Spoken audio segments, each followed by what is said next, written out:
এক ব্যক্তি ইমামে আজম আবু হানিফা রহমাতুল্লাহি তাআলা আলাইহির কাছে এসেছেন। এসে বললেন, হুজুর, আমার কিছু টাকা আমি নিরাপত্তার জন্য এক জায়গার মধ্যে রেখেছিলাম। হুজুর, এই টাকা আমি পাচ্ছি না, আমার এখন এই টাকা প্রয়োজন। এখন এই টাকা যে আমি কোথায় রেখেছি আমি খুঁজে পাচ্ছি না। ইমাম আজম আবু হানিফা রহমাতুল্লাহি তাআলা আলাইহির কাছে আসলেন।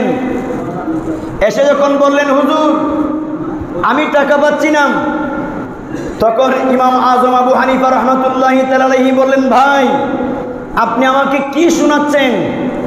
আপনার টাকা কোথায় রেখেছেন? এই ব্যাপারে তো ফিকহের কোন কিতাবের মধ্যে আলোচনা নেই, এইটা আমাকে কেন জিজ্ঞেস করছেন? ইমাম আজম আবু হানিফা রহমাতুল্লাহি তাআলা আলাইহিকে বললেন, হুজুর, কিতাবে থাকলে থাকুক, না থাকলে না থাকুক, আপনি আমাকে দয়া করে একটু সাহায্য করুন, আমি আমার টাকা কিভাবে পেতে পারি।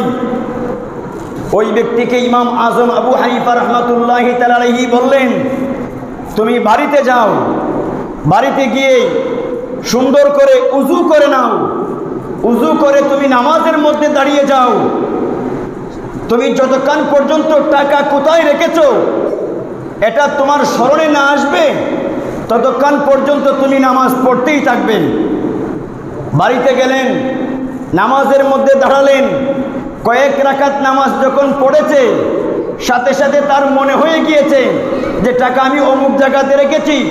নামাজ শেষ করে ইমাম আজমের দরবারে আসলেন, হুজুর, আপনি যে তদবির আমাকে দিয়েছেন এটা খুবই কাজে লেগেছে। আমি কয়েক রাকাত নামাজ আদায় করবার সাথে সাথে আমি টাকা পেয়ে গিয়েছি। আরো বড় করে বলেন।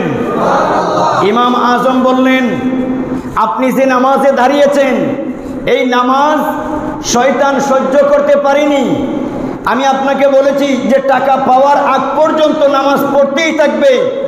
তো তুমি যদি টাকা না পাও, তুমি তো সারা রাত এইভাবে নামাজ পড়তেই থাকবে। শয়তান সেটা সহ্য করে নাই, সেই জন্য তোমাকে টাকা তুমি কোথায় রেখেছো শয়তান তোমাকে স্মরণ করে দিয়েছে। বড় করে বলেন।